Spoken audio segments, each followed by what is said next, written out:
আসসালামু আলাইকুম বন্ধুরা, আমরা আজকে ঘুরতে আসছি রংপুরের তিস্তা নদীতে। যে আমাদের মুন্সি ভাই আসছে, আমরা তিস্তা নদীর পাড়ে আসছি। আপনারা দেখেন, আমরা এখন নৌকায় ঘুরবো। ভাই আমাদেরকে নৌকায় চালায় ঘুরাবে। সবাই সাথে থাকবেন অবশ্যই। আমরা 3 বন্ধু আসছি তিস্তা নদী ঘুরতে। আতিক, চন্দন আর আমাকে তো আপনারা চিনেন, আমি সৌরভ। অনেক কর্মব্যস্ততার মাঝখানেও আমরা তিস্তা নদীতে ঘুরতে আসছি। সবাই সবার কাজ শেষ করে অনেক দিন থেকে চিন্তা করতেছিলাম যে তিস্তা নদীতে ঘুরবো, অনেক দূর ঘুরবো। আমরা অনেক দূরে চরে চলে গিয়েছিলাম। তিস্তা নদীর অপরূপ সৌন্দর্য মনকে মুগ্ধ করে দিবে আপনাদের। আমরা এখন তিস্তার চরের মধ্যে কে কে আছি? অনেক দূরে চলে আসছি আমরা এখন। কে কে আছি নাও দেখি আমাকে।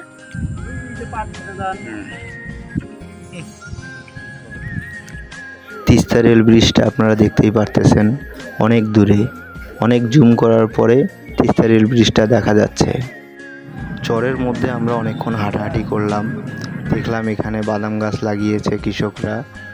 অনেক দিন থেকেই তারা এখানে চাষ করে বাদামের। ধীরে ধীরে অনেক অন্ধকার হয়ে যাচ্ছে। আমরা চলে যাচ্ছি ব্রিজের দিকে। আবার আসবো ইনশাল্লাহ এই চরেতে। আমরা ধীরে ধীরে নদীর মাঝখানে চলে যাচ্ছি।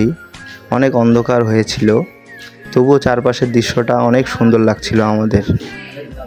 বন্ধুরা, ভিডিওটা যারা যারা দেখছেন অবশ্যই লাইক, কমেন্ট, শেয়ার করবেন।